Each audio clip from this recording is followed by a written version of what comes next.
Hey, casual. Yeah, I think the first I'm gonna take you guys on a tour of kind of, well, not really that obscure, but sort of obscure Genesis games, and then some really popular ones too. Taz-Mania. Fuck this game. This is like simultaneously a really good and a really bad game. I need to actually like...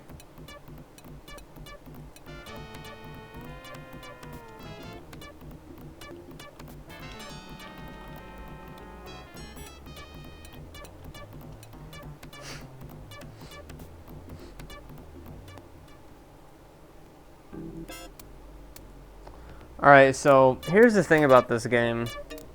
For those of you that don't know, Taz-Mania, I mean, I'm sure you all know who Taz is, for God's sakes, but Taz-Mania was a cartoon show that was really, really big. Okay, I take that back. It was moderately big in, like, the 90s, and it just basically featured, think like Taz, and then like a bunch of relatives of his that can all inexplicably speak perfect English, but he can't, because I guess he's like fucking got some problems or something. And then it just basically did the same formula of like every other 90s show that was like a cartoon, and that it took a single character from an already established franchise and then introduced like 50 million other characters. So basically, like, you know, Warner Bros. Was all about this. You know, you had like Freakazoid with its whole assortment of characters. You had Animaniacs with its whole assortment of characters, and then you had Taz-Mania. And if you look up the Taz-Mania intro, there's literally like 30 characters for the friggin' show. It's insane. But anyways, Genesis though had Taz-Mania, and it was kind of rare to do this. Actually, this was really rare for the 90s. Actually, Taz-Mania had a game come out on Super Nintendo and Genesis both. And they were both completely different games. Like, not only were the genres completely different, but the feel of the game, everything else was worlds different. And I don't know why they did this, but they just did.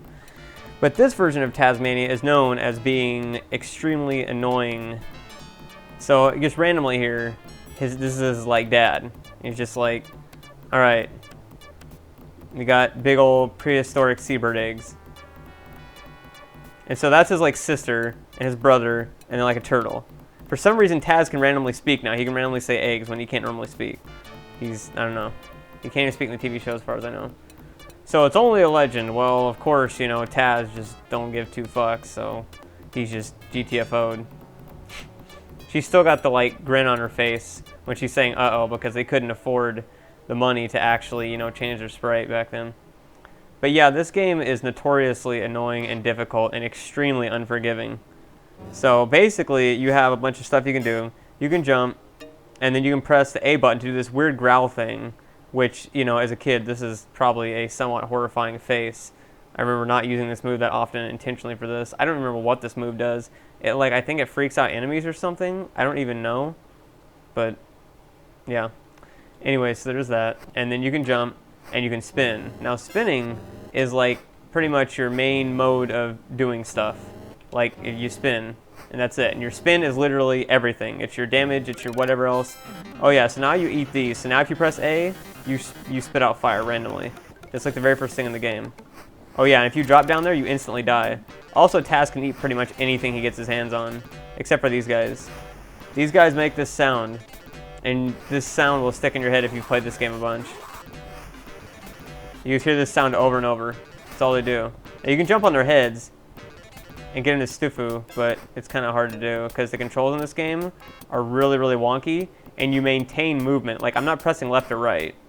He maintains physics. And then look at that, cleaved off like half my life. Oh yeah, so you can drink water. You just eat the whole damn thing, and you get a little bit of life left. But then you lose it when you instantly hit the water thing. Oh, and then you instantly die. Yeah. When you spin when you're on the ground in this game, you pretty much, if you're moving when you spin, you fly like 50 feet, as you can see right there. You also, as far as I know, can't reject eating things. Or no, I guess you can press A to pick it up, and then you can actually move it around, and then you can just, like, drop it. Or you can, like, okay, I guess you can just fuck off with what you can do. So So jumping and spinning, because it increases your velocity so much, is pretty much like the main mode of travel. Oh yeah, too, they have that in the game, by the way. You decide to get on the waterfall and you instantly die. So we're down 2 lives and we've been in the game for about 5 minutes. I don't know if you can kill these guys or not. Okay, you can.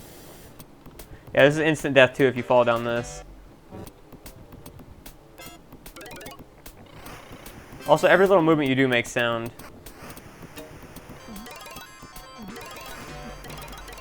So I guess he just hops up in the air because he's pissed off. I don't know.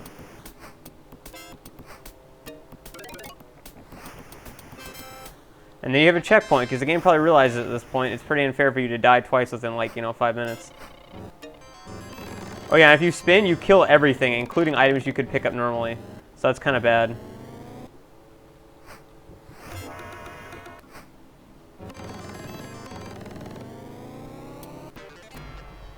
So the game is sort of like Sonic combined with, like, I don't know what. Combined with, like, that DuckTales game. And another checkpoint, because again, the game realizes how frigging ridiculously trolly this game is. Oh, no water jet for the very last jump.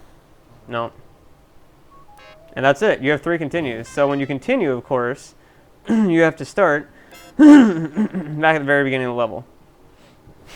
So you can see why this game was not a well-remembered game positively by a lot of people.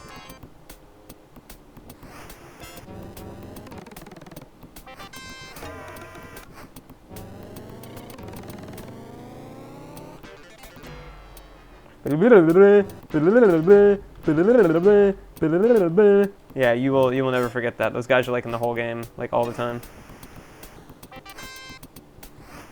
Perfect.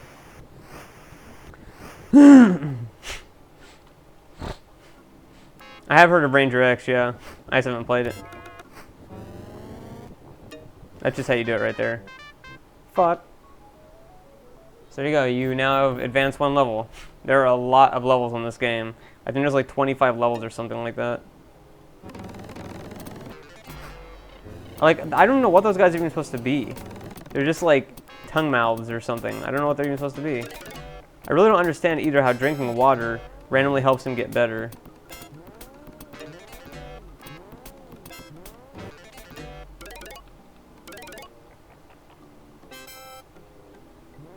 I cannot say that I have heard of Ebola-chan. Bitch, get the fuck out of here. Oh, and this is an invincibility star. So now you can pretty much just like wreck face, but you don't even get a song for it. You're just invincible. Oh, and then you can eat bombs too. Bombs also will do damage to you after a short while. If you light them, they will. Like, you can actually light them and then eat them. Oh, now that I'm not invincible, it's a good time for me to eat it. It'll probably happen after I've used up my fire. Yeah, you can just randomly eat shit too, like I said.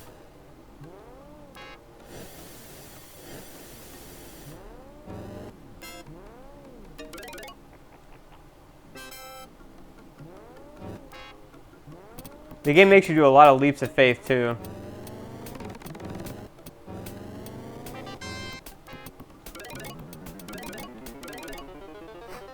Get rid of that shit.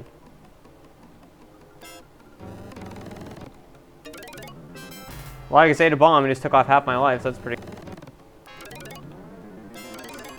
No, don't fucking eat it! Jesus Christ! Oh, there's the tongue dick.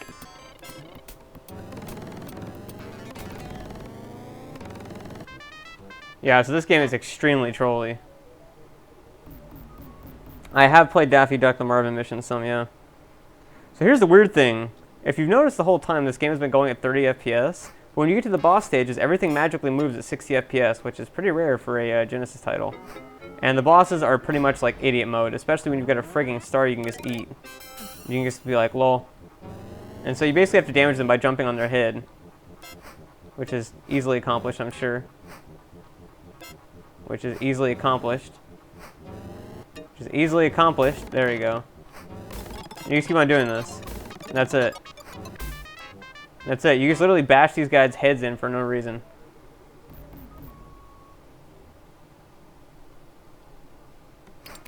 And then you're at the Acme processing plant.